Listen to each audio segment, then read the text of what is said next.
चला मग आता निघूयात. उद्या हळद आहे ना, उद्या सुद्धा वेळ त्याला हवं. चल यश उठ. हो हो निघूया. ताई तू कुठे चाललीस? तू राहणार नाहीयेस?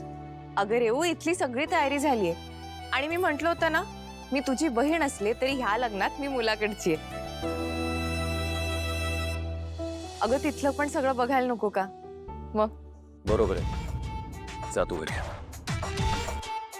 एजे तू जा म्हणजे? म्हणजे मी रेवतीचा भाऊ आहे, तर मला इथं थांबायला हवं. काही लागलं तर धावपळ करायला कोणतरी असायला हवं इथे, राईट? एजे म्हणजे तुम्ही आज घरी नाही येणार? नाही. मी सुद्धा रेवतीसाठी इथेच थांबणार आहे. चला बाळांनो, लवकर निघा आणि सकाळी वेळेत या. हा, हे बघ दुर्गा, एक काम करायचंय तुम्हा तिघींना देखील. जे काही सामान ठेवलेलं आहे ते सगळंच्या सगळं घेऊन यायचं. चल मी जाता जाता सांगते आणि काय काय करायचं. या बाळांनो. बाबा येतो. आई ये लवकर ये. हा हो. वाट बघतोय.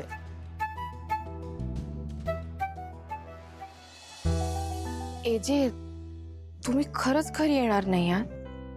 खरंच नाही. नाही येणार आहेत एजे सर, आणि मी सुद्धा नाही येणार आहे. कसं आहे, रात्रीत मला हळदीच्या डेकोरेशनची तयारी करायची आहे. बरं विश्वादादा, ऐक, माझं महत्वाचं काम आहे तुझ्याकडे. बोला. हे बघ, रात्री झोपताना दूध घे. दूध नाही, दुधाने ऍसिडिटी होते. विश्वादादा, दूध घे, ते गरम कर, त्यात 1 चमचा मध घाल आणि आठवणीने एजेंना दे. ओके, आलं लक्षात. दिवसभर खूप धावपळ केली त्यांनी. गरम दूध प्यायलं ना की कसं शांत झोप लागेल. बर. आणि हो, रात्री ना त्यांना छोटी उशी दे. मोठी उशी घेतली ना की मान आखडते त्यांची. चालेल, देतो. आणि हो, महत्वाचं, अरे त्यांना वाचता वाचता झोपायची सवय आहे, त्यामुळे चष्मा डोळ्यावरच राहतो. तू आठवणीने तो काढ. काढतो. हो हो करतो. आणि हो, काय आता? अगं लीला, एका रात्रीचा प्रश्न आहे ना, किती त्या सूचना. बाबा तसं नाही, पण एजेंना कसं सगळं परफेक्ट लागतं ना.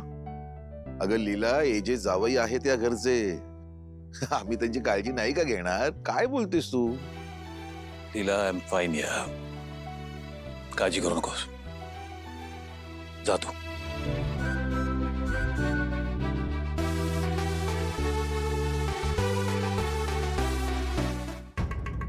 आजी छान छान.